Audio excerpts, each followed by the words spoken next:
It's 2 o'clock. Yes. Good afternoon, everyone. This is President Rich Atwater. Welcome to our teleconferencing Ring Central meeting, and thank you for joining us. As usual, I want to just provide a little overview of the public comment process we have before we get started on the agenda items. If you wish to provide live comment, please submit your request through the link to the online request form noted on our agenda, and then please submit that by 2:15 so we can log you in and get it scheduled on the agenda, what items you'd like to talk about. We are also accepting written comments, and all written comments should be emailed to Ms. Claudia Rodriguez before the conclusion of the meeting. They will be included in the record of the meeting and in our minutes. Thank you. Now I ask Claudia if she would call the roll. Sure thing. Good afternoon, directors and staff and everyone on the call today. Director Atwater. Thank you, Sarah. Richard, Director say Palmer. here. Here, I'm here, present. Director Blois. I'm here. Director Stamera. Here. Excellent. We have a quorum. Great. Now I'd like, if you would follow me in the Pledge of Allegiance to our flag. Love that. It's up on the screen. I pledge allegiance to my flag and to the republic for which it stands, one nation indivisible, with liberty and justice for all.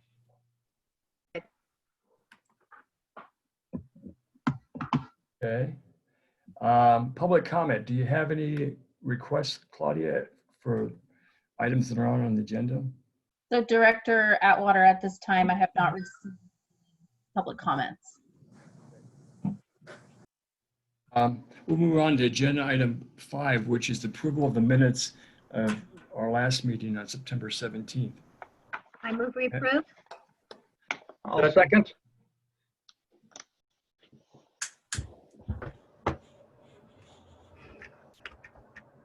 You seem to be muted, Richard. Am I a little low? Let me turn up the volume then. There you go. Okay, great. Hopefully that works. Yeah, Claudia, go ahead and call the roll of the board. All right. Director Atwater. Aye. Director Palmer. Yes. Director Blois. Yes. Yep, I do have a petition, but I realized I talked. Director Stamera. Aye. Okay, minutes been approved. Move on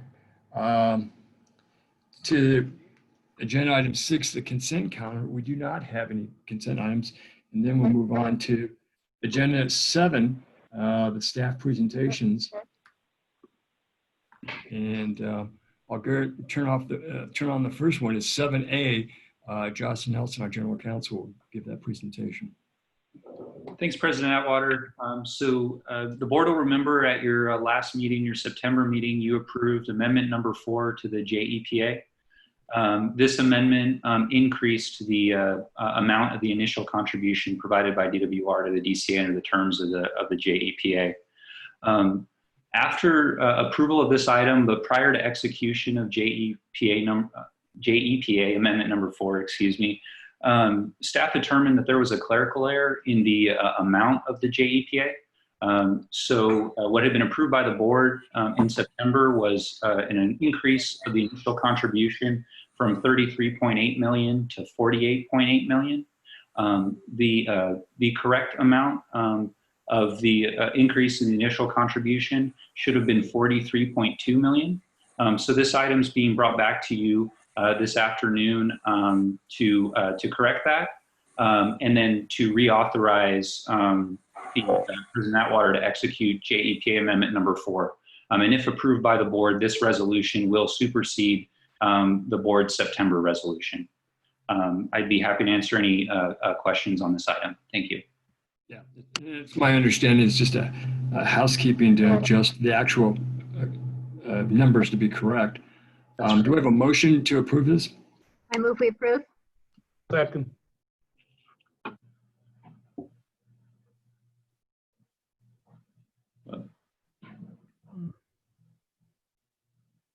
President Atwater, I think you may have been muted. I apologize. And Oh, then we also I'm not muted. Am I? there is no public comment for the item. Yeah. Great. Thank you. Okay. Claudia, you want to call the board? Director Atwater, Aye. Director Palmer. Aye. Director Blois, Yes. Director Stamera. Aye. Okay, the ayes have it. Resolution has passed. Great. Well, let's move on to 7B. That's the fiscal year 1920 closeout report. So you have in front of you a memo and table with the closeout of all the contracts that were issued last year for fiscal year 2019 and 2020. Be glad to answer any questions you may have on it.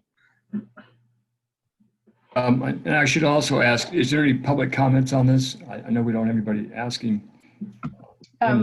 Director Atwater, we have not received any public comments for this item. I wanted to make a comment. I mean, I commend you folks to, you know, and how you're really trying to tighten this down and make it as realistic as possible.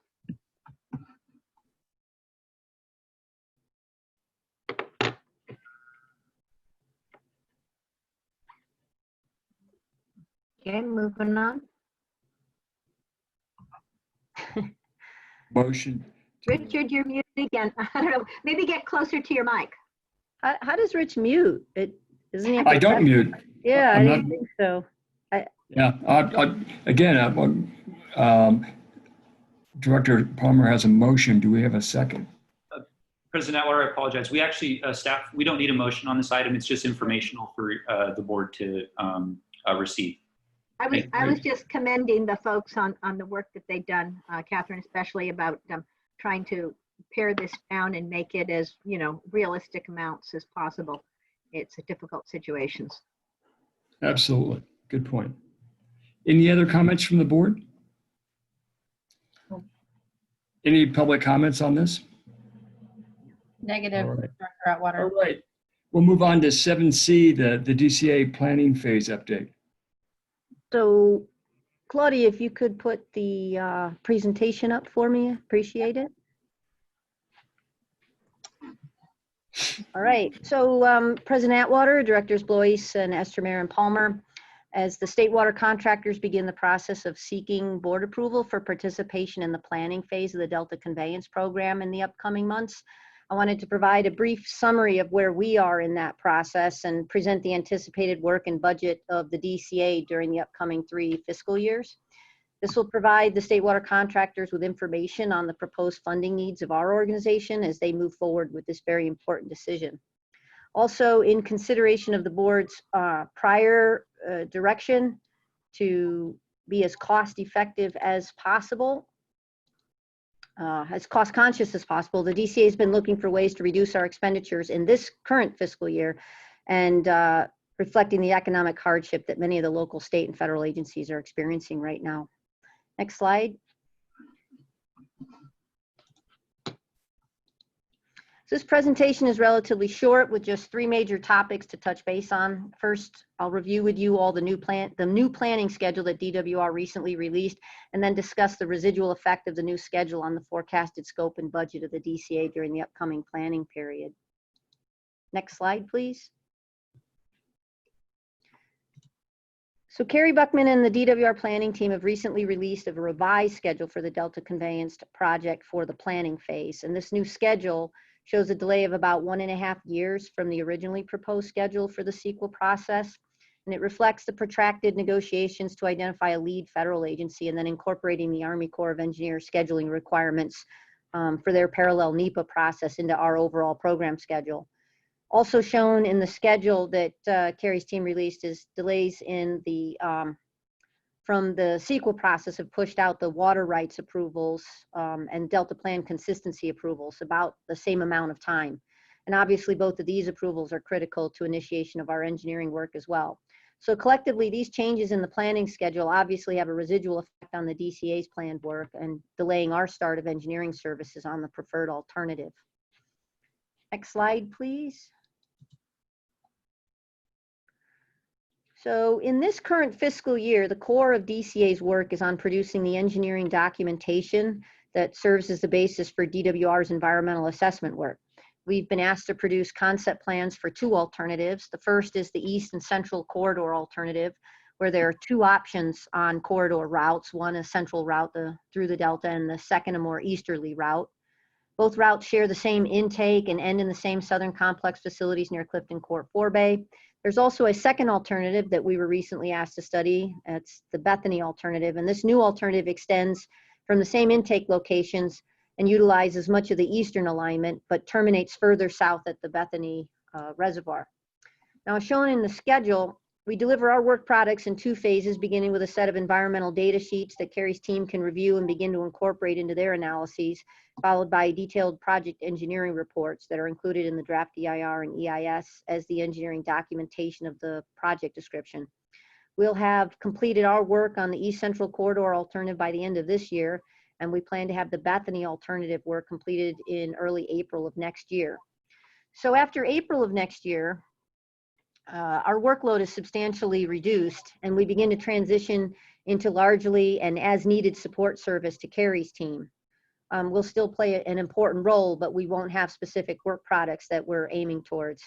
And I don't mean to imply that there won't be a lot of technical work to be completed. It's just that it'll be less focused on the deliverables, more focused on Carrie's team and as her analysis work begins. Next slide.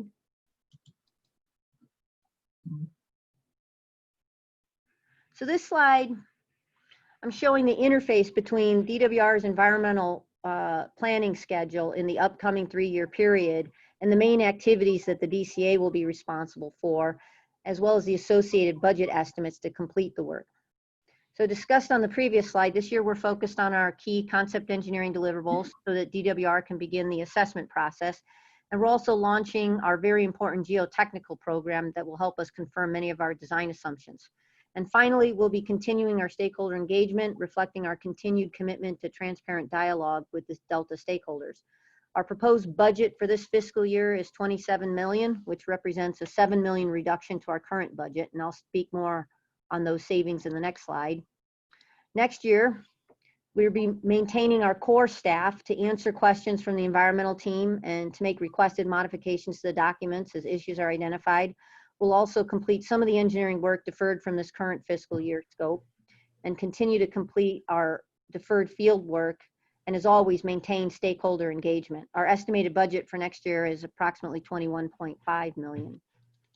In the third year of this planning period, as Carrie is completing her analysis and released a draft document to the public for comment, we'll need to ramp up our services again to support Carrie's team in preparing for the public hearings and responding to public comments. We'll also be wrapping up our baseline field investigatory program, filling any remaining gaps. And as always, we'll continue to engage the public in some manner through stakeholder engagement. Our estimated budget for that third year is $33 million.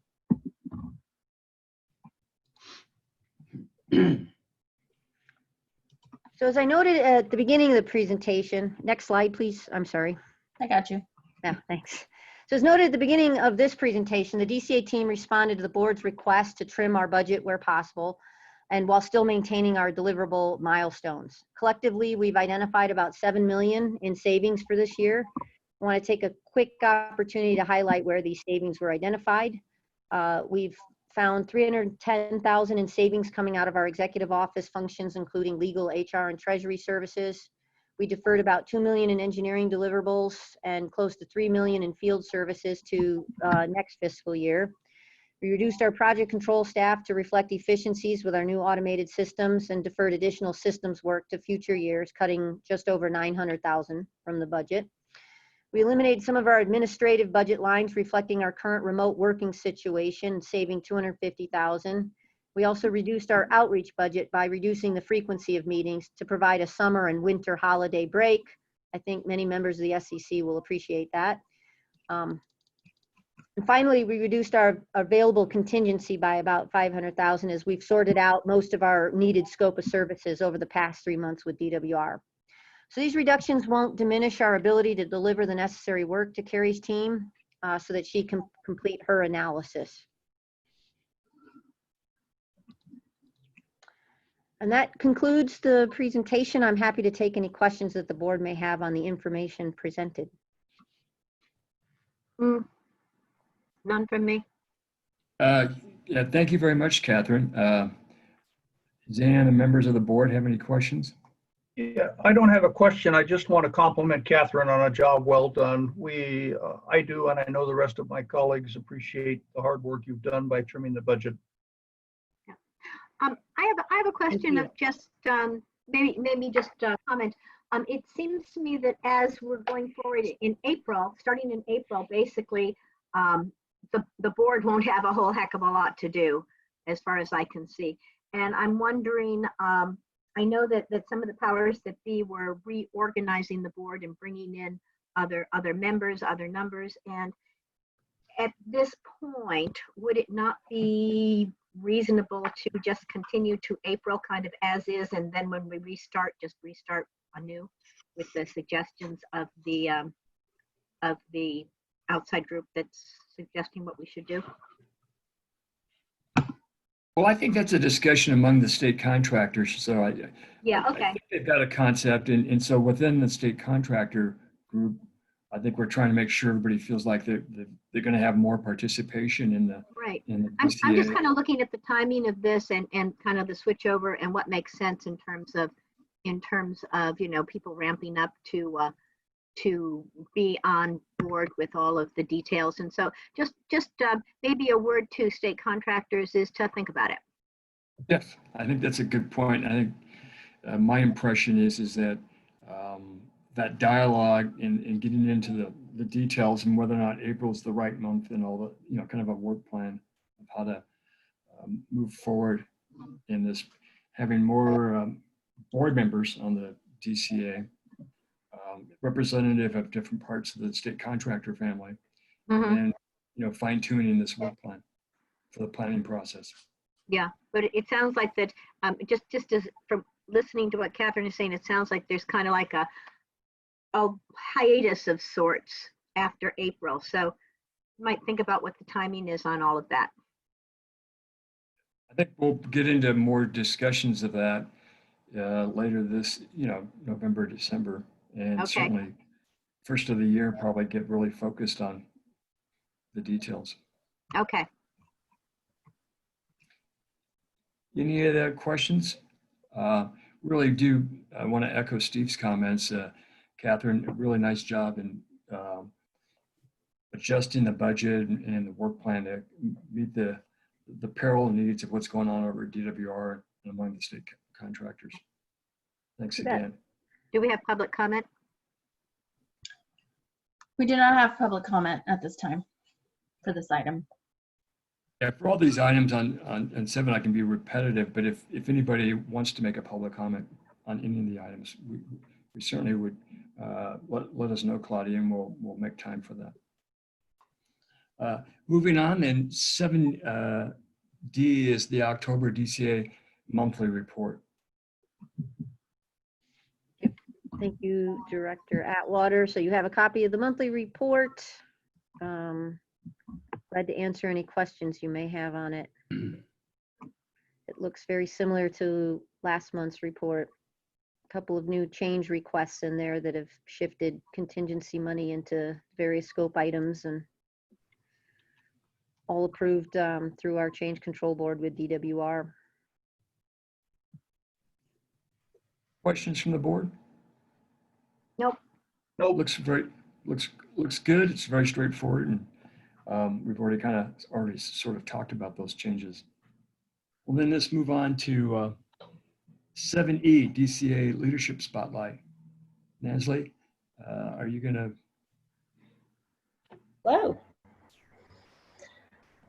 Here we go. Well, I know you guys hear from me every month, but this is I guess, a little bit of a dive into my background. And yeah, thank you for asking me to do this, Catherine. This will be, I guess, a little bit funny compared to everyone else's, aside from the fact that I only have one degree to my name and single engineering.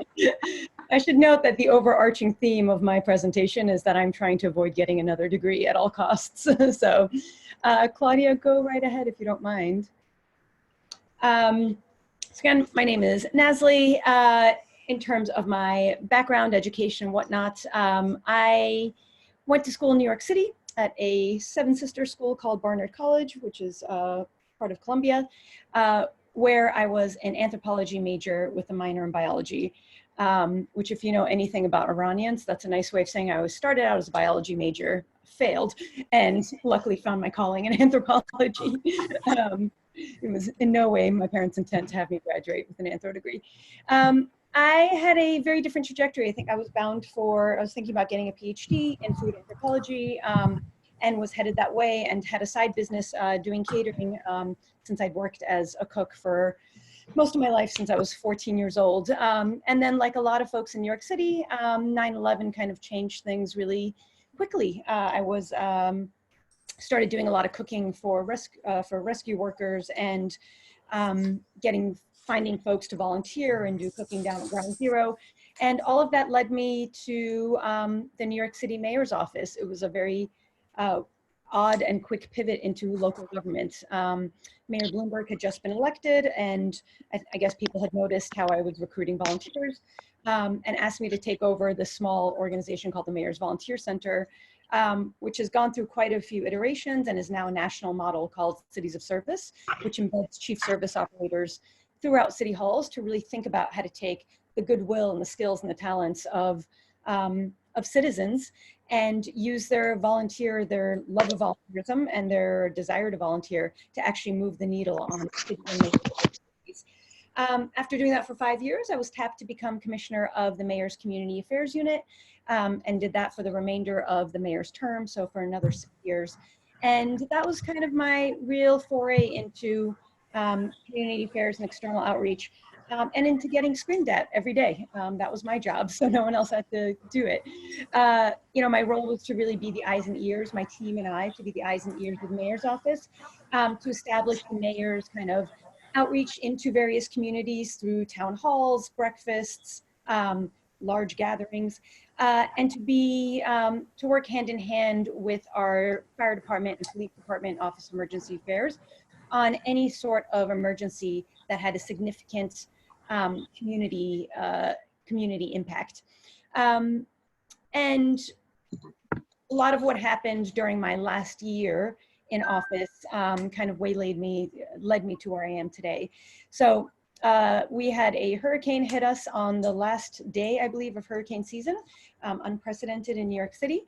And quickly, the entire mayor's office basically pivoted into emergency response. And I ended up, during the hurricane, being assigned to head up Brooklyn recovery by the mayor. And then as we went from sort of emergency response towards long-term recovery, I was tapped to basically create the external affairs office for our new Office of Housing Recovery, and to sort of get that underway as we created this whole new program for housing recovery called Build It Back. And then afterwards, in the middle of all this, I got pregnant and had my child the last couple months before the mayor's term ended, and took some time off to be with my baby, and then was tapped by an engineering firm to actually come. They'd gotten the contract to overhaul all of the public housing that had been affected during the hurricane, and asked me to come and run government affairs.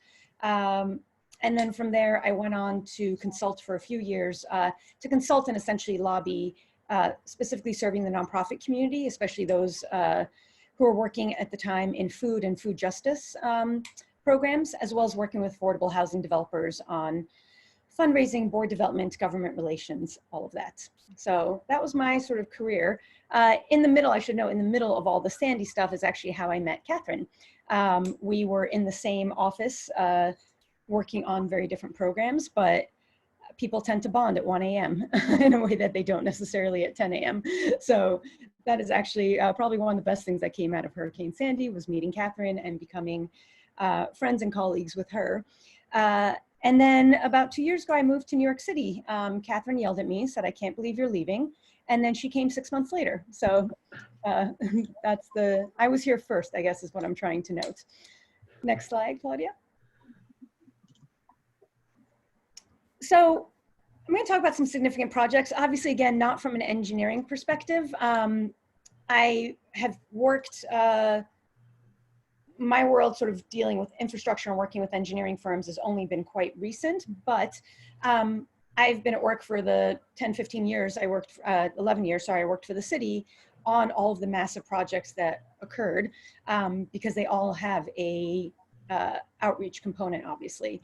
And the mayor's office worked hand in hand with the various agencies to make sure that the mayor was well represented, to make sure that voices were heard, to make sure that everyone was reaching the right audiences. And again, as the sort of holder of the Rolodex of community leadership throughout the city, that's what our agency sort of did. The one I should really, that I guess I'm particularly proud of, but is I think most interesting in this case, there's a few, but the 2nd Avenue Tunnel is the newest subway to kind of grace New York City. And I don't have to ask any of you to kind of imagine Manhattan. I think everyone's got an idea of what that looks like. Maybe not today, but certainly all other years. And to tunnel in a 40-foot, 60-foot, however diameter tunnel under the world's busiest island, or this country's busiest island, was no easy task. It was not a city project. The one thing that we always got blamed for was the subway, and the mayor has very little to do with the subway. It's actually the governor and the state who run the subway system.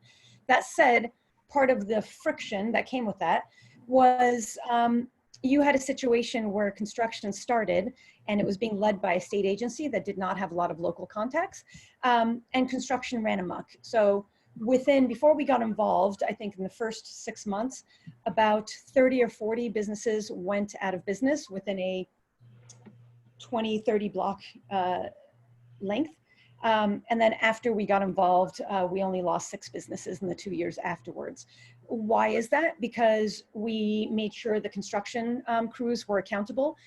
They were just taking up parking sort of on the sidewalk in the street, fencing off areas on the middle of 2nd Avenue so that they could park there.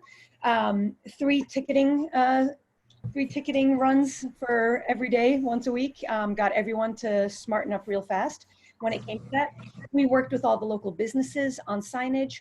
And then what was really effective is we created sort of a mini, let's say, business improvement district or task force. The mayor called the governor. That's the first thing, is the sort of high up support when you're trying to do a project like this. The mayor called the governor and said, we're going to intervene. We're losing businesses. We're getting complaints. It's falling on us. We're not being good partners. So the governor said, fine, do what you need to. I'll support you. Hence, when anyone cried and said, we've gotten tickets every day for parking illegally, the governor hung up on them. But we created a task force. Every single agency gave somebody fairly high up. And every single week, we walked up and down the entire 2nd Avenue corridor, speaking with businesses, condo associates, homeowners. We had a massive mailing list that we got to create that literally let people know for the first time when they're doing dynamite, and kind of doing explosions underground that used to wake people up and scare the heck out of them. Just again, being very transparent and open with our information and having that task force so that everyone had a name and a business card so that they understood that if something was going wrong, they needed help. And then there's the whole creative aspect of, figuring out how to permit these folks from the restaurants and stuff who were blocked out to do, not a block party, like a street market, and being able to serve their food from the street and make sure the Department of Health was okay. A lot of creative things. And it was great for 2nd Avenue subway. It also set a model that we could copy. So going to Barclays Center below, again, this happened to be in my backyard, quite literally. So for about 3-4 years, there was drilling all night long outside my house. And I bring that up because I'm not in any way unempathetic to the concerns that folks in the Delta have when they raise issues about construction and sound and quality of life. To have lived in New York post 9/11, is to have in some way experienced at some point at your work, at your office, in my case, both, just massive amounts of construction. So I overlook the Barclays Center. I live in what was once the tallest building in Brooklyn. And I work next to Ground Zero. So my landscape, my sort of soundscape for 11 years was drilling and construction. And again, we were able to repeat this model with the Barclays Center. It is a massive complex. It is a basketball center along with housing for, I believe, about 14,000 folks, as well as all the structures that come with, parked in the middle of Brooklyn, quite literally at the intersection of 4 neighborhoods at at the largest subway station in Brooklyn. And again, you want to see it go well. After construction, I think people were super excited to be able to walk to a basketball game. And, you know, there's a lot of great things that came out of it, but it was very helpful to once again create that model where you had a task force that went around making sure the developers were serving the community correctly and doing what they said they were going to do around construction and noise mitigation and whatnot. The other ones I will go through a little bit are during 9/11, one of the roles of my office was to actually be the liaison to all the 9/11 families. And that was partially because we organized all of the memorials on 9/11 up until the museum and the memorial actually opened. So it was our work job to be a liaison with all the families, as well as there was always an ongoing recovery effort for many years after 9/11. Incredible sort of forensic anthropology work to find any last remains of loved ones and victims.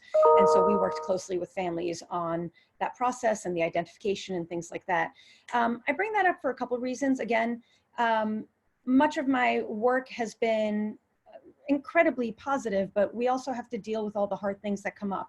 And to work with 9/11 victims' families, you know, it's obviously a heartbreaking work, a very thankless job, and all they want is their family members back, and we could never deliver that, right? And so it was incredibly contentious for years getting this memorial built, getting the museum built, and then kind of trying to do a good enough job having the most forensic anthropologists in the world on what was the largest sort of mass grave extraction going. So again, I sort of say that to say it taught us a lot on how to work with folks who really felt like something was being taken away from them, and trying to also make them realize and make sure they had a voice in the fact that there was going to be something else there, and something that we want to make sure that families could visit, have a part of, be a part of, take a piece in.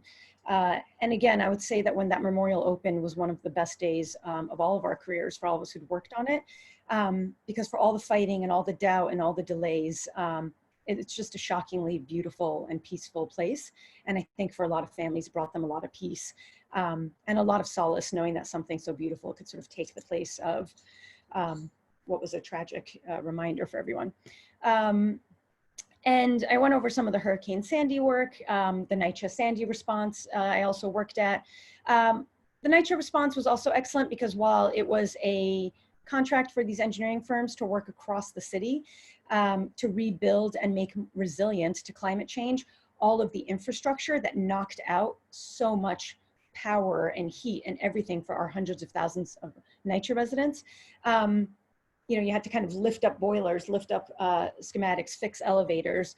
And it also provided a really interesting opportunity to not just go put a boiler up 14 feet in the air, but to really think about what kind of community spaces we could create for a community that has always been hurting, never mind what happens when a hurricane hits, and who's never had the resources they've needed to thrive. So it's an incredibly great opportunity to work with tenants and architects and our engineers to come up with really interesting ways of doing beautiful design within resilience work, and to leave something better than what was there before, and to create community assets, such as putting in, you know, a community center that could flood, that would be open to flooding, but that could also be used during times when there was no flood. So I thought that was just a really interesting and wonderful exercise in how to do necessary work, but be able to create something beautiful out of it. And then the last one, I think just my kumbaya moment was, we were in charge of organizing every year the Interfaith Breakfast, which is like a walking joke, a rabbi, a priest, and a an imam walk into, well, they walk into breakfast together, and they walk in on January 31st. And it was kind of their blessing for the city and sort of around shared values of all the communities that they serve. And it was a chance for the mayor to kind of touch base with our faith-based communities and sort of go hand in hand towards a new year on trying to make sure that we remembered everyone in the city, especially those who were sort of the least among us. But I thought of all the events that we were in charge of working on and planning, that was by far the most kind of beautiful that we got to do every year. So those are some of our significant projects. Next. Nazli, Yeah. wow. You got another one? A roll on DCA. You going to talk about that? Yeah, I can go through this quickly. I think you all know that I do stakeholder engagement. I work with Catherine and participate in the leadership meetings and whatnot. And the last one, I think, is our key accomplishments. Again, I think you all know many of those because I report on them every week, every month. But you know, I just want to say, obviously, the SEC has probably been the biggest thing that we've worked on and kind of the most successful. And you know, I took this job not because I know a ton about water, or no offense to anyone, have a great love of working with engineers. I'd been in leadership positions for a long time and was really looking for a mentor for the second half of my career, and was really thrilled when Catherine asked me to come on and work with her. And when you have a leader like Catherine, who really sort of can set a stage on what it means to do real community outreach and to create a transparent process, my job becomes way easier. So really thrilling to be able to launch the SEC and to work with other groups, to build a new website and social media outlets, but to constantly think about how do we establish a level of respect for the integrity of our work amongst groups that, again, aren't necessarily happy with this project, but still very necessarily need to be kept informed and want a role and a voice in how it ultimately pans out. So that's some of our key accomplishments, and that's my presentation. Wow. Nazli, fabulous presentation. And I just want to say for the record, I similarly worked on a lot of big projects, and I just want to say, I'll give you an honorary PhD in community outreach. You've got quite a resume. It's very impressive and quite to be proud of. So, Water, appreciate it. Yeah. So, other board members, you have any questions of Nazli? I have a comment. I have a comment. Working with Nazli with the SEC has been just amazing. Her ability to act diplomatically with folks who are sometimes, you know, really upset about things, and she's able to, you know, take that upset and maybe focus it and work with it and empathize with it, which is, I think everybody wants to know that you care. And her ability to do that and her caringness have been truly key in helping to make the SEC as useful and functional as we're working for it to be. So Nazli, thank you for that. Thank you, Dr. Palmer. Thank you. Great to have Nazli aboard. Yes, we really appreciate it. I see Steve nodding his head too.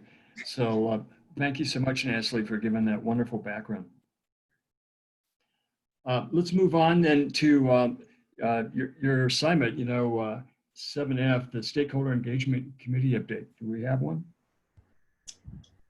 Yeah, I'm going to go over the last overview. So again, thank you everyone just for approving the new SEC member role. Applications are out, they're due, and hopefully we will be calling you all for a special meeting. I think we actually only have one application, which isn't great, but the few people I've had spoken to have said, no, we kind of all decide to get behind one person, and that person can really do a great job reaching out. So I don't feel too bad about it. It's a community in Hood of about 120 to 140 people. And I'm looking forward to that process. We had a good meeting last month. We had some guests who work on the DWR communications team come in and kind of as an FYI, give us some information on our environmental justice, on their environmental justice survey overview, which is something I'm thrilled that DWR is doing. And it is a survey that they're going to be doing throughout the community to make sure that it's understood as much as possible how a project of this scale and is going to impact disadvantaged communities. So I thought that was a great presentation. And it's great for the SEC to know about activities like that coming out of the DWR. I'm going to go through just some of the highlights. We've been spending time again on the Bethany alternative. Our engineering team, Graham Bradner, went through a lot of the work around the alternative and really what it means, especially around some of the RTM management plan, the tunnel material, and some of the safety issues. SEC members were also really great in pointing out that with this new alternative that we're exploring, there's new communities, obviously, that are going to be impacted, including one called Mountain House. So thanks to their input, we were able to reach out to the managers of that community. Sadly, no one's gotten back to us, and I hope this is not at the behest of anyone else. We've reached out 2 or 3 times now, have also included San Joaquin officials on that outreach, just to say, you know, this could have a significant effect on this community. We'd love to talk to you, bring our engineers, do a presentation. So to be continued on whether or not we hear back from folks. And as I said, it won't keep us from trying. And then, yep, that's Graham's thought. We, just as a note to you, in addition to all engineering work, we are not doing an SEC meeting in October. Our November meeting is going to be on Thursday, the 5th, which is a little bit unusual for us, but the second Wednesday is actually Veterans Day, and we thought it might be a little bit difficult to have a meeting the day after the election. Some folks are campaigning or volunteering or doing other things, so we thought a day of rest after Election Day might be good for all. Yeah, so the next meeting will be Thursday, and our meeting after that in December will be on the 9th. And that's it. We had a lovely time.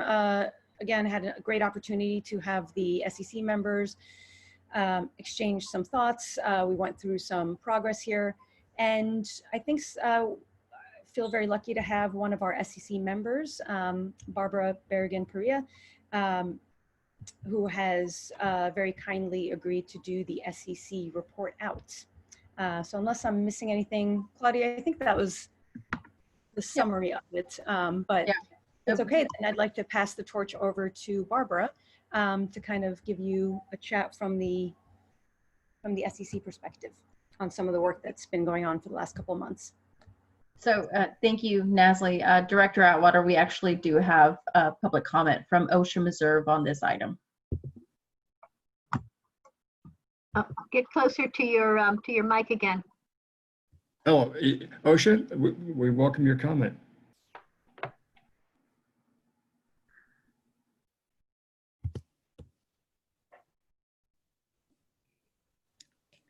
She's usually not shy to share her comments.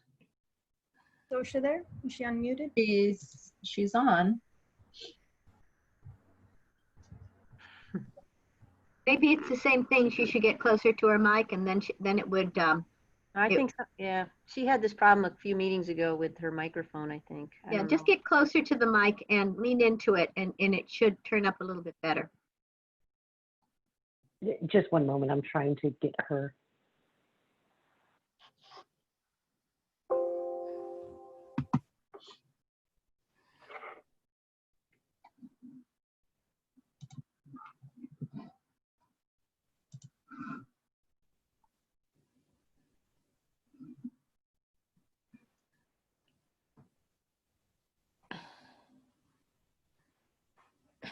Oh, she's joining via phone, it looks like.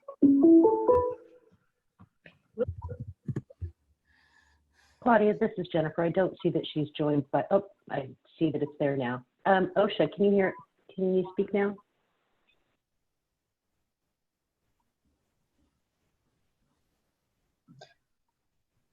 Do we want to move to There have, we go.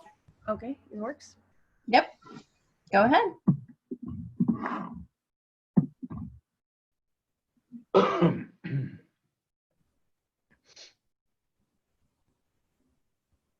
OSHA? We can't hear you.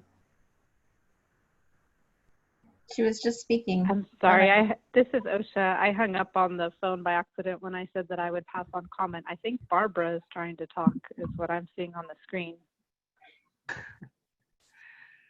Oh, so you're passing on this Yes, I'm request? sorry Okay. about that. No I hung worries. up instead of just putting myself on mute. Okay. Thank you, OSHA. Barbara, hello, welcome. I know you've given a presentation before, so I'll just hand it off to you when you're ready. Oh, well, thank you. Actually, given more than enough presentations over the years about the Delta, but not actually to this committee, Nazli. So I want to thank you for your work, and President Atwater and DCA committee members and staff. Thank you for the opportunity to report today on our committee activities. And I'd like to start first with positive impressions about the SEC process and some current activities. First, I'd like to commend DCA staff and DWR staff and engineers that are working on this process with the Stakeholder Committee for their professionalism and their collegial efforts toward working with Delta stakeholders. The Delta Tunnel is still problematic for the majority of Delta area residents and for a number of stakeholders on the committee. However, maybe the most important time for dialogue is truly when there is disagreement. I think DCA and DWR staff have done an above average job in such facilitation. I think they make an honest effort to respond to major concerns and critiques regarding the project with consideration for Delta communities. In addition, we think the environmental justice survey that has been put out by DWR, and I'm sure DCA has had input into it, that survey is going to look at how residents relate to the Delta. We see it as a productive first step toward understanding the socioeconomic value of the estuary, as well as kind of a tool into investigating where and how we fail collectively, not just this group, but everyone, I think, to incorporate environmental justice communities into water planning throughout California. With that said, the last meetings, I think, have been a little bit challenging because there is some disagreement regarding findings and mitigation. First, I'm going to talk a little bit about construction spoils, or what we locally call tunnel muck in the Delta. There is disagreement between DCA engineers and local levee experts as to whether construction soils can be reused as materials for levee enforcement. Restore the Delta can't definitively say what the answer to that is. Our staff, we do not have professional expertise in soil testing or management. We do know that historically the legacy of mercury is contained within Delta soils and throughout the estuary, and that past engineering reports point to other contaminants found within these same Delta soils. DWR is anxious to move forward with geotechnical testing for engineering design purposes, and data is being released in reports. I do think, however, that both the DCA and DWR should really make an effort to release further details about soil quality findings at various land levels, surface level, maybe for instance, 25, 50, 75 feet below surface. Just consider the Delta stakeholders as kind of like being from Missouri on this topic. You need to show us that our concerns are not correct. So maybe we need to look at some independent third-party testing. And if we're correct, then my question is, we should probably abandon the idea to use these soils for Delta levees because they would leach into the waterways. I just think this is one area where it would really help with DCA and DWR to really do double diligence, not just due diligence. So then that brings us to the alternative that was offered to creating kind of muck piles for soil that could be used for levee enforcement. At the last SEC meeting, it was established that the alternative to those muck piles would be moving soils via truck trips that could lead up to nearly, I think the number was 1 million truck trips through the South Stockton area. South Stockton is an AB 617 community. We are the largest environmental justice community percentage-wise to population in California. While the Newsom administration is really making important steps to mitigate greenhouse gas emissions and eliminate vehicle emissions pollution, their plan will be implemented at the end of the construction period for the Delta Tunnel project. Truck fleets will not be required to be fully electric until 2045. That means a child born in South Stockton 5 years from now will grow up with diminished lung capacity and potentially lifelong health problems related to asthma as a result of even more increased truck traffic from tunnel construction. And so there's even more to this for Delta communities. I mean, first off, because of how this is kind of put together, we're having to give input to a choice between tunnel muck piles that can potentially create air, land, and water pollution for rural communities versus shifting the impacts to an urban community that already has the 4th highest rate of asthma in the US and that ranks number 8 nationally for air pollution. The residents in South Stockton live at the bottom 95 percentile for environmental health as a history of redlining, which deliberately placed industry within their residential neighborhoods. The Port of Stockton is already planning an expansion, and they've received 2 letters from CARB for their failure to do proper outreach into the community around the environmental impacts of these activities. We fear that tunnel construction compounds impacts on South Stockton as the alternative to lessening burdens on our rural brothers and sisters. So we think mitigation should not be based on shifting impacts from one community to the other for this project. Historically, this type of project management is rooted kind of almost in started with colonialism, practice of taming the land and managing communities associated with land. It causes local divisions. We think right now in current public agencies, the way they're acting, we don't think any of this is intentional. It's almost like an implicit acceptance of how things are done. We can either mitigate A or we can mitigate B. This is the price of progress, and the impacts have to land in one of these 2 places. We think a contemporary mitigation strategy really needs to speak to the moment of 2020 California, and that it would treat the Delta as an equal place in accordance with the co-equal goals. It would be looking for a third way to handle environmental impacts that will protect the health of all Delta communities. For instance, can we reroute truck traffic some way to a very rural destination that would impact the fewest number of people? Can the state and powerful water districts that make up the DCA use their muscle for fleet development of electric trucks now, not for 25 years from now when the project is finished? We think mitigation must be about making the project as harmless as possible to Delta communities, urban EJ communities, and rural communities alike. And just let me add that, DWR is stating in its messaging that the state water project is of concern to environmental justice communities, which make up a third of their ratepayers. And I want to remind everyone that environmental justice communities in Stockton and in Hood, which is at ground zero for the intake footprint, they're equal to the state water project EJ ratepayers. The truth is, in California, our overall population, about a third of it qualifies as a part of the environmental justice community. And a project that's going to, potentially decimate salmon runs for Northern California tribes, that will lead to heavy air and water pollution impacts within the Delta, and that will result, according to MWD, in a reduction of 400,000 acre feet in water deliveries than what is really being provided through the state water project presently, all due to climate change for $16 billion to start. That's not beneficial across the board for environmental justice in California.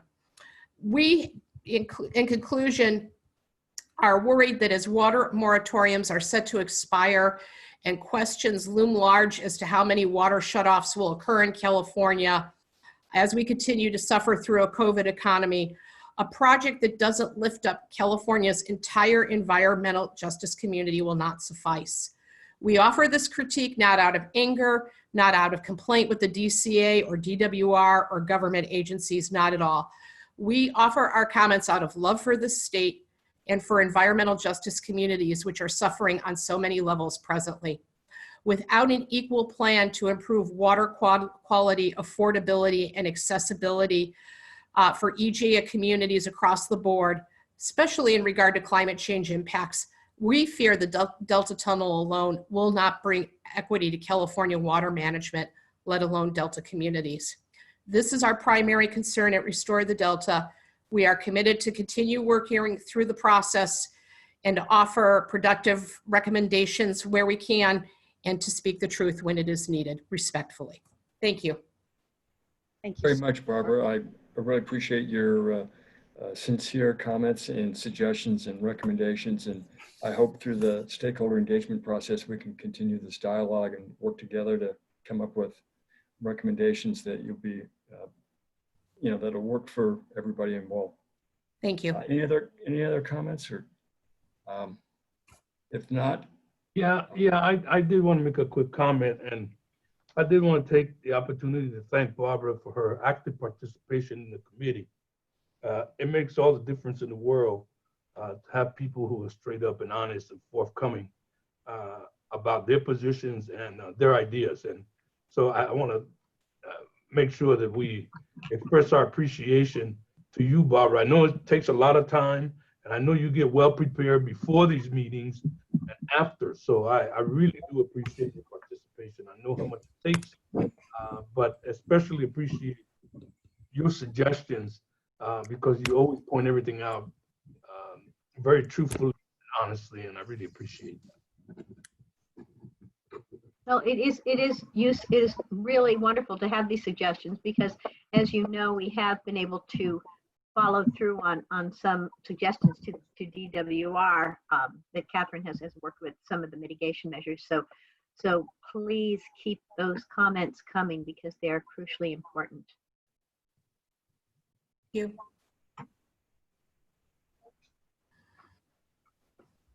Thanks again, Barbara, and we look forward to continuing to every month having the dialogue at the Stakeholder Engagement Committee and likewise here at the board meetings. Let's move on then to agenda item 8, the staff reports. First one is Josh, General Counsel, please.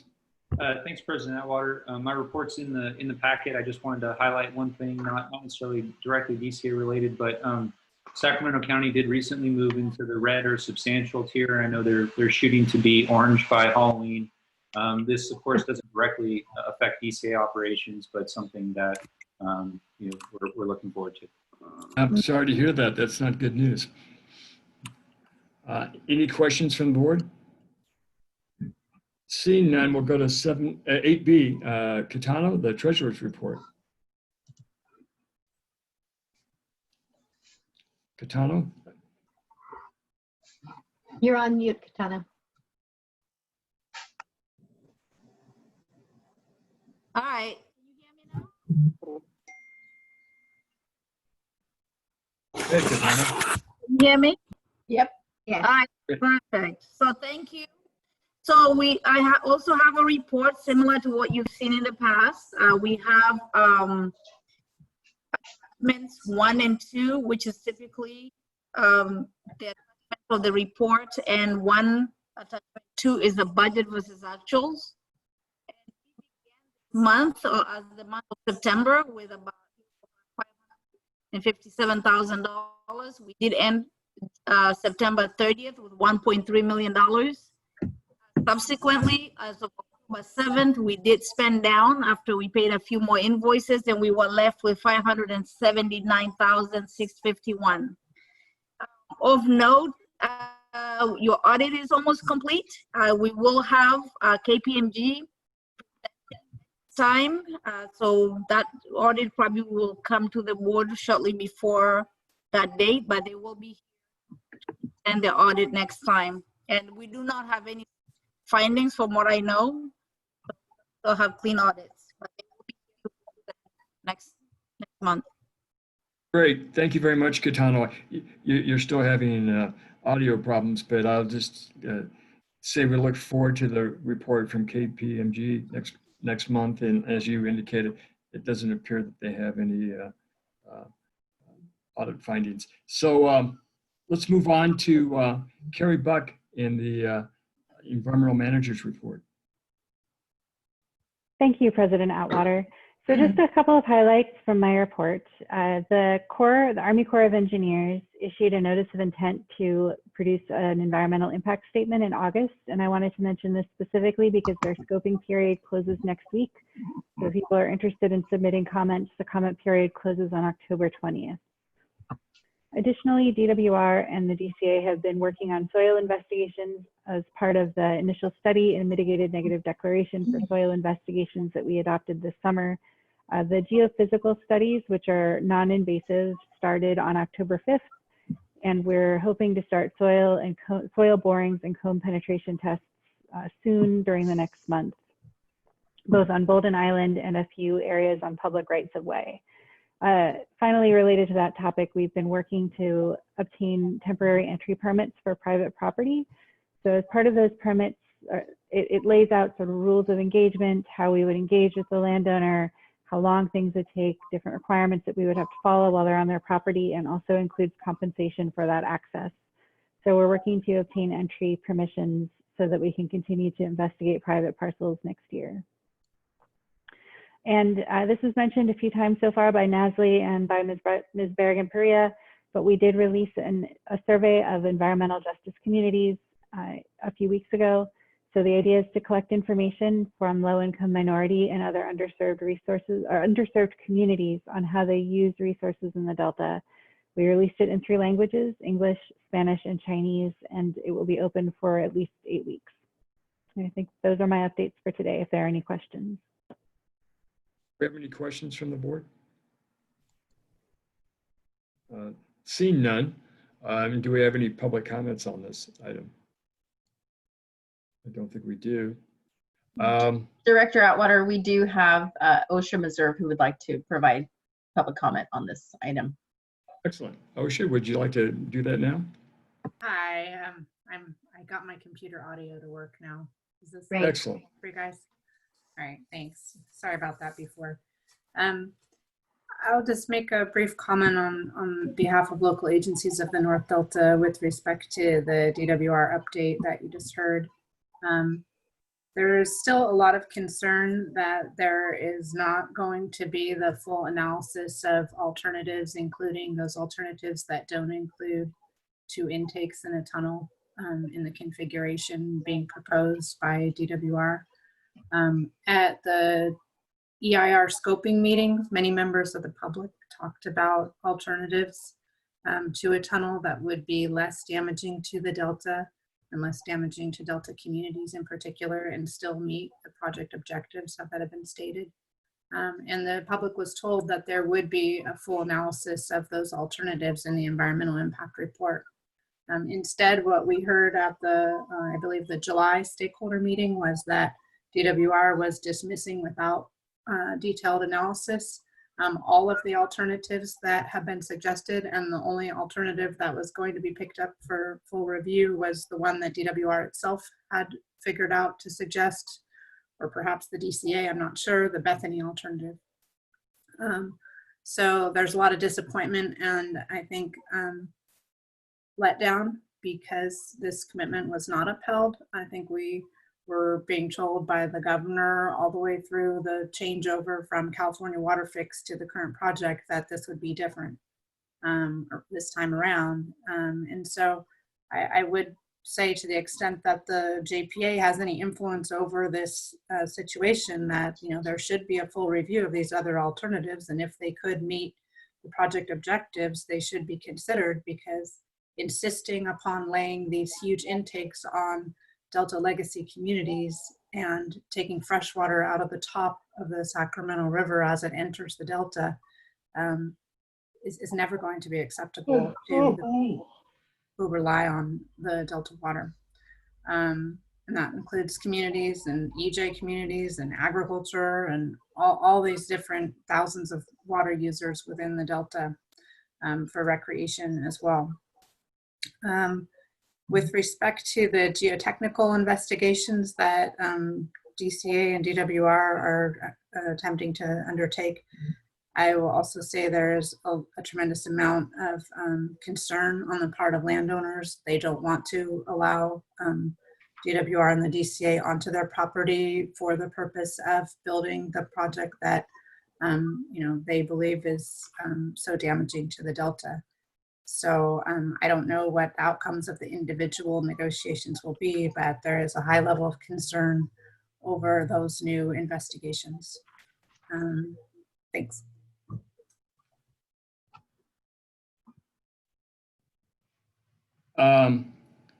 We got an 8D on the agenda. Do we have any other verbal reports?